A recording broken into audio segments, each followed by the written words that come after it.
Olá a todos. Vocês já devem ter se perguntado, né? Quais são os segredos por trás dos grandes maestros? O que não te contam sobre a regência?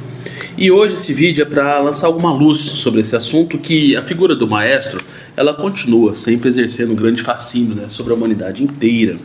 E é uma figura que surgiu de uma maneira mais exponencial, vamos dizer assim, no século XIX e teve a sua apoteose, seu apogeu, seu ápice, né, durante o século XX.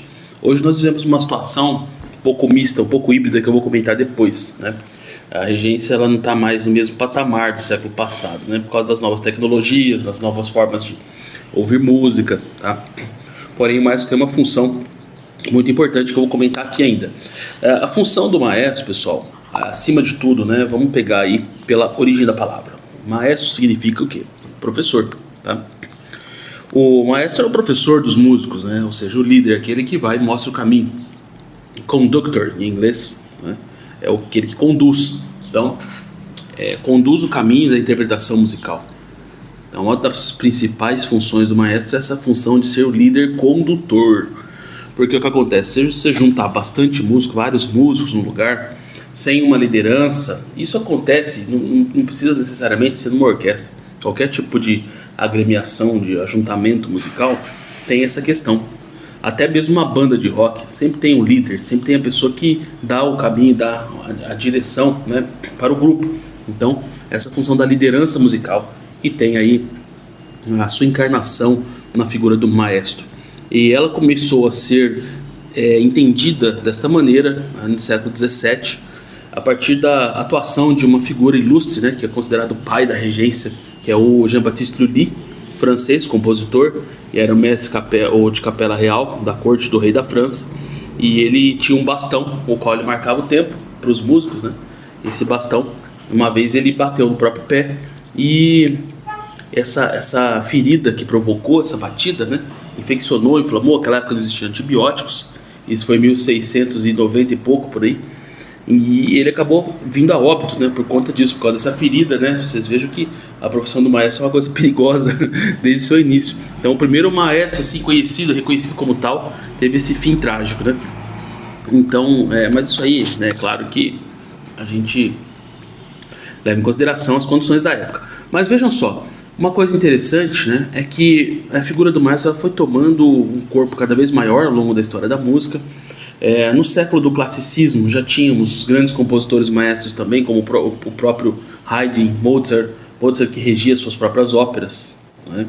E depois tivemos Beethoven, que enquanto ele escutava, enquanto ele tinha audição, ele também regia as próprias sinfonias, né?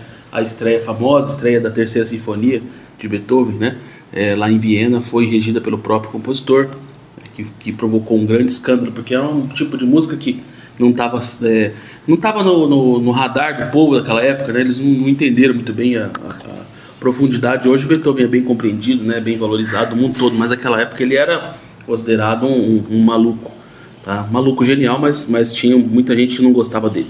Então, nós tivemos essa era durante o classicismo do maestro com digamos assim, uma interface de compositor e maestro, né? Os grandes compositores também eram os maestros, os regentes das suas obras. Não existia aquela figura do maestro intérprete que ele vai e interpreta as obras de outros compositores. Essa figura ela só foi surgir mesmo no século XIX, mais para frente um pouco. E contribuiu para isso a figura de um maestro que também teve uma história bem trágica, Hans von Bülow, que era um amigo, colaborador do Richard Wagner, que era também um compositor e maestro. E o Wagner compôs suas óperas, dramas musicais, e regia também essas obras, né? Também teve Franz Liszt, também foi um grande maestro, para quem não sabe, né? O Liszt também, além de ser um exímio pianista, talvez o maior pianista de todos os tempos, ele também era um maestro, e o Liszt, na verdade, começou a interpretar, né, obras de outros compositores também, como maestro. Ele era um cara muito generoso, ele começou com isso. E o Bülow ele era genro do Liszt, era casado com a filha do Liszt, né? E aí, o que aconteceu? O Wagner conheceu o casal, né, e acabou se casando, tomou a mulher do Bülow, Hans von Bülow, que era um maestro exímio, era um grande músico, Só que ele não era compositor, ele até compunha, mas não tinha a mesma desenvoltura de compositor, como Liszt, como Wagner, né? Então ele é considerado o pai da regência. O maestro também teve uma história bem trágica, né? Como vocês podem perceber. E aí, então vocês veem que a figura do regente não tem... O povo acha que tem muito carisma, tudo, né? Mas aquela história do popular, o povo vê as quedas, mas não vê vê as pingas que as pessoas tomam, mas não vê as quedas, né? É mais ou menos isso. Então a carreira do maestro é muito difícil, né? Muito sofrida, e a própria história já mostra isso. Mas vejam só, o Wagner, ele elevou a orquestra a um patamar gigantesco. Ele começou a inserir instrumentos, ele até inventou instrumentos, certo? Tem alguns instrumentos que ele inventou para inserir na orquestra, aumentou consideravelmente a participação dos metais, principalmente metais, percussões, instrumentos de sopro, né?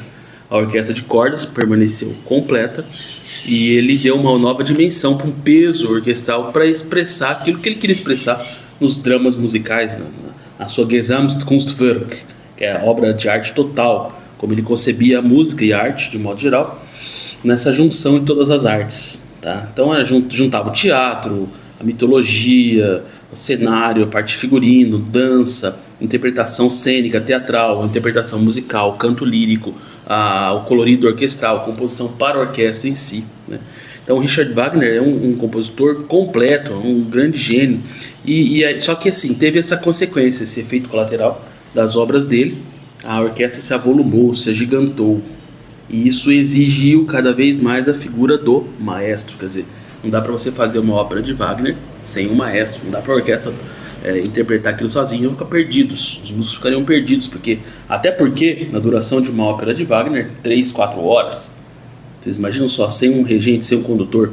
Um concerto barroco, pega lá um concerto de Vivaldi, a gente vê muitos grupos aí, orquestras de cordas, né, orquestra de câmara, elas executam concerto de Vivaldi. Eu tenho vários amigos que tocam violino e orquestra, que eles mesmos conduzem concerto de Vivaldi, que dura entre os 3 movimentos aí uns 20 minutos, no máximo 30 minutos, né? Entre os 3 movimentos. Então aí dá para um espalo, um violinista conduzir.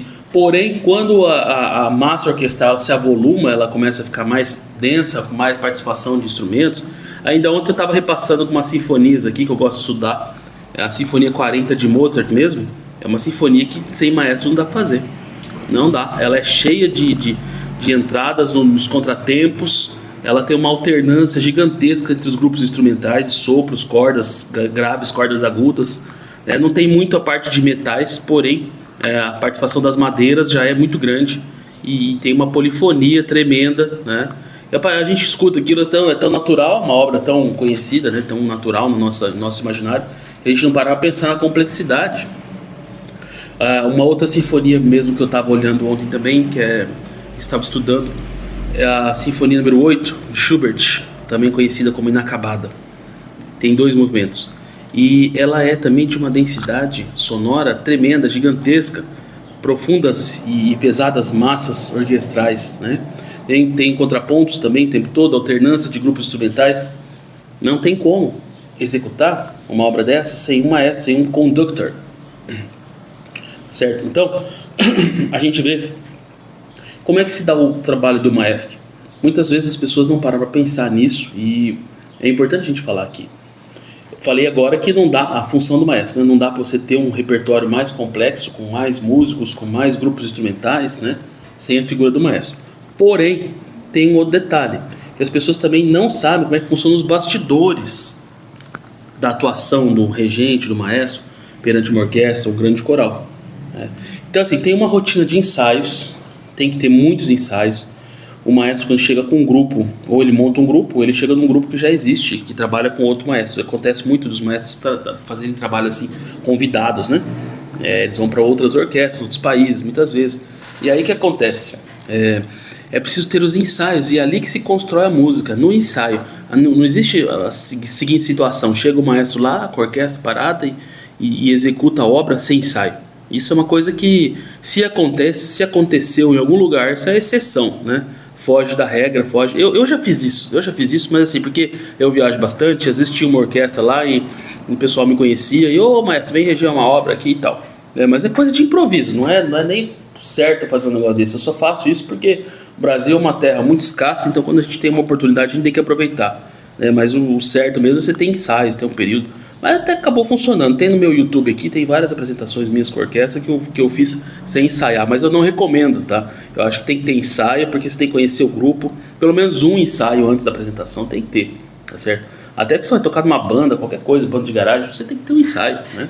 E é ali que constrói, até na minha tese de doutorado, eu vou deixar aqui o link também, já falei no outro vídeo, semana passada, minha tese de doutorado estuda exatamente esse tema da construção dos significados musicais a partir dos ensaios sinfônicos, que muitas vezes as pessoas não observam o ensaio. O ensaio é um momento muito rico de produção de discurso, de produção de conteúdo musical, né?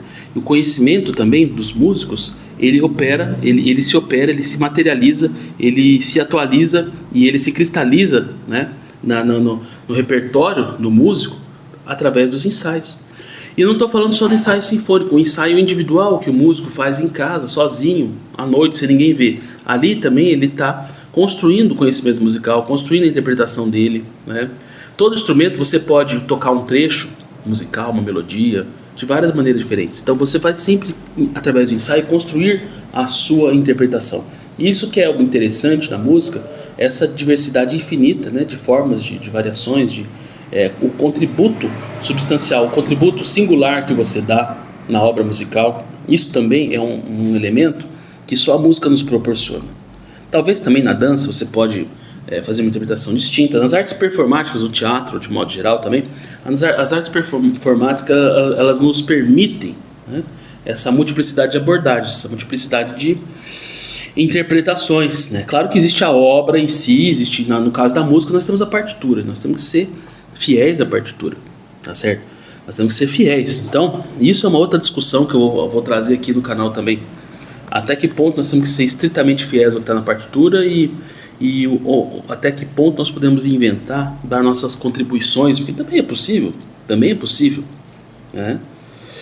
Outra obra que eu estava estudando ontem também, né? Até tive a ideia de gravar esse vídeo porque as obras começaram a me dar ideias. É o Adágio de Albinoni, né? Que ficou muito conhecido. E tem lá uns trechos muito ad libitum, que são trechos livres, né? Trechos livres. O que são esses trechos livres? Tem um ritmo ternário, uma melodia, um ritmo marcado no início e tal. Porém, tem alguns trechos que o compositor deixa muito livre, muito flexível para instrumentos, no caso como o violino, com melodia para cordas e sopros, né? Os violinos, eles podem fazer livremente alguns trechos, umas escalas, um trecho virtuosístico, né? Como se fosse um trecho solo de um concerto para instrumento. E esses trechos, eles permitem uma interpretação muito subjetiva, né? Quer dizer, o maestro ele pode segurar a orquestra ali por mais tempo, o violinista pode tocar por mais tempo, isso está no mais tempo ou menos tempo. Ele pode acelerar, pode desacelerar, isso dentro do barroco, no auge do barroco. E a gente aprende na escola, no conservatório, enfim, né? O barroco é tudo certinho o tempo, né? Que você não pode sair do tempo e tudo mais. Tinha essa precisão de tempo, porém tem esses trechos. E é claro que isso é superficial, dizer que não pode sair do tempo, que não pode... Porque assim, a gente tem a ópera também. Na ópera você tem um conteúdo, um espaço interpretativo muito grande. Na ópera você pode segurar, né? Você pode segurar o grupo para segurar, por exemplo, a orquestra, né? A orquestra ir mais devagar. Para quê? Para acompanhar o cantor. Então não tem esse negócio de rigidez. Isso, a rigidez é um parâmetro para você aprender a contar tempo, você aprender a ter a sincronicidade, né? Porém, na interpretação musical, você tem sempre uma margem muito grande para dar a sua contribuição. Então, vocês estão vendo quanta coisa tem por trás, né, da figura e da atuação do regente, do maestro, certo? Eu estou explicando para vocês aqui, por exemplo, essa questão né, dos bastidores da condução. Então, você tem, por exemplo, uma obra barroca que a escolinha fala que não pode ter alteração de tempo, você tem uma margem muito grande de você manusear o tempo, depende do repertório. Então, tudo isso são conhecimentos que são adquiridos com a prática, com os ensaios, com os estudos. E muita coisa você não aprende em livro. No livro você vai aprender, barroco é tudo tempinho, tudo marcadinho, não pode ter, não pode sair do tempo, não pode, né, ter liberdade interpretativa. Porém, você pega certas obras que têm esse caráter operístico dentro da própria música de concerto, na própria música instrumental. Você tem para mim, esse Adágio do Albinoni é puramente operístico, é como se fosse uma cantora, O violino faz o papel de uma cantora ali cantando um trecho, um lamento, né, sofrido, uma lamentação profunda, né? E então a gente tem o quê? A gente tem uma riqueza infinita dentro do universo musical. E o maestro, o que ele é? Ele é o catalisador disso, ele é o cara que tem que saber isso tudo, tem que condensar essas informações para passar para os músicos. E digo mais, que os próprios maestros não sabem disso muitas vezes, mas eles têm a missão de levar esses conhecimentos para as próximas gerações. É até por isso que eu estou gravando esse vídeo aqui, porque é para outras pessoas, né, verem e tomarem contato com esse conteúdo, seja músico ou não seja músico, porque são conhecimentos da humanidade que a gente tem que levar para frente. A gente vê aí que a tecnologia está aprontando, né, e a gente vê que cada vez mais a tecnologia está tomando conta de tudo. Daqui a pouco, né, não vai demorar muito, a própria música vai ser feita só por computador. Já tem umas vertentes aí há mais de 50 anos, não é novidade nenhuma. Música feita por computador, né, música eletrônica, música acusmática, enfim, música concreta. Já tem uma coisa desde 1948 por aí que já faz experiência nesse sentido, não é novidade. Então a música tende muito para esse lado eletrônico, porém tem um lado material, humano, artesanal, que precisa ser preservado, tá? E a figura do maestro é essa figura que ela reúne isso tudo. E outra coisa importante, a expressão do maestro, né? Ele, além de ele ter esse conhecimento todo, ele atuar de modo a organizar a orquestra, organizar de modo atuar de modo a organizar todo esse conteúdo riquíssimo que tem no universo musical, né?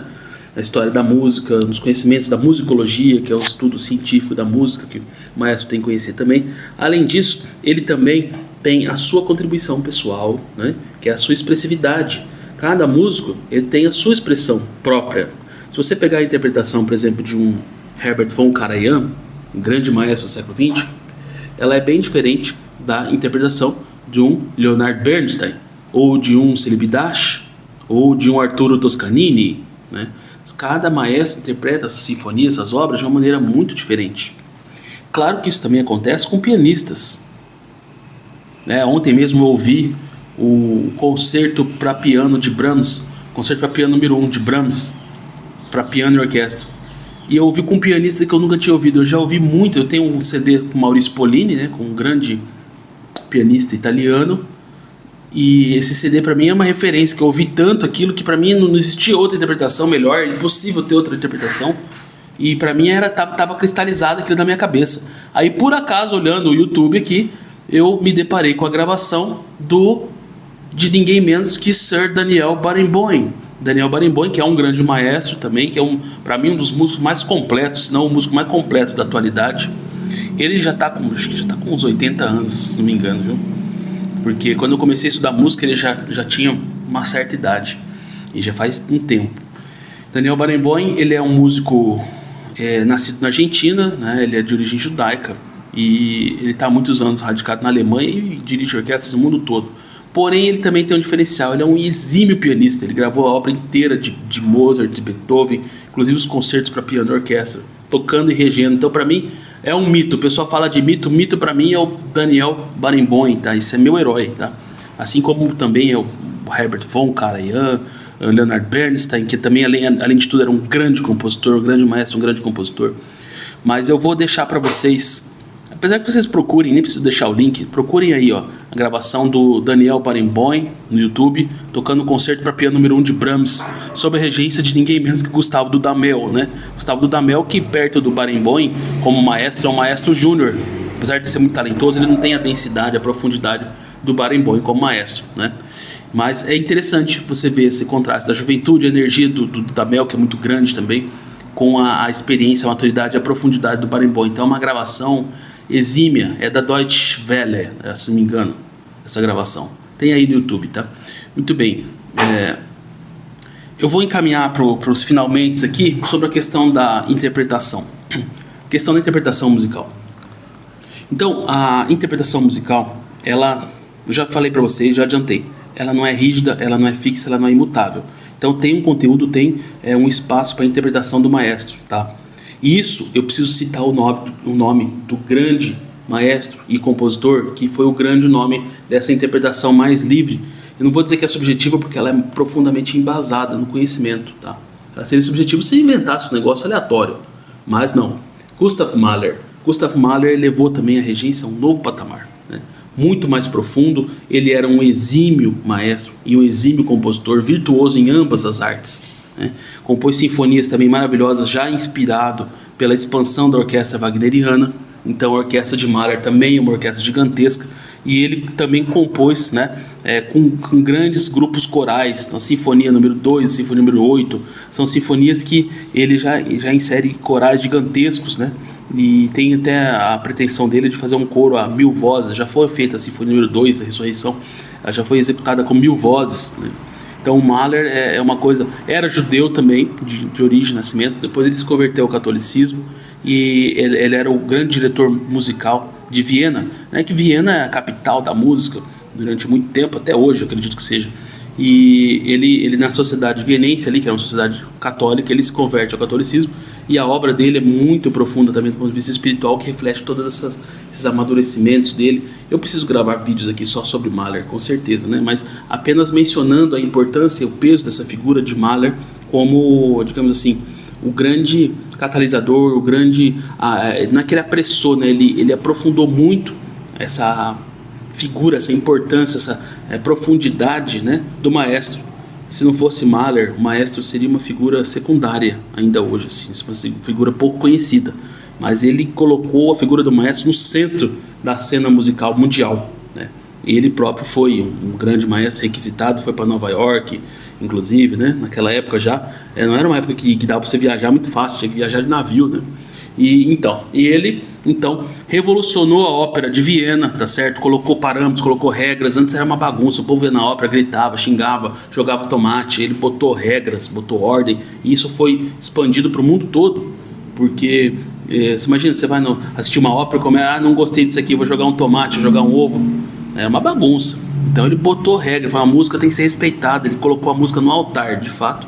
Ele colocou a música num lugar de um respeito elevadíssimo. Então a contribuição desse homem para a história da música, história da arte, história da humanidade de modo geral é gigantesca. Então se hoje nós temos esse ambiente tão cheio de reverência, tão cheio de respeito, tão cheio de grandiloquência da música, nós devemos isso ao Gustav Mahler, tá? Então, meus caros, eu espero que tenha esclarecido uns pontos aí, né, os segredos por trás da atuação do maestro, que muitas vezes não te contam isso aí nas escolas de música ou mesmo nas faculdades, na mídia, não é? Nos canais aqui. Então a gente tem que estar trazendo conhecimento, esclarecimentos e inteligibilidade aí para o mundo, tá? E se você gostou desse vídeo, manda para o seu amigo que gosta de música, que quer conhecer mais, tá? Se inscreva no meu canal aqui, e eu vou deixar aqui abaixo os links que eu mencionei durante o vídeo, tá? E se inscreva aí para receber as novas notificações, e também vou deixar aqui o link do meu curso de regência. Quem quiser aprender regência também, eu tenho um curso online que é híbrido, né? Na verdade tem uma parte online, uma parte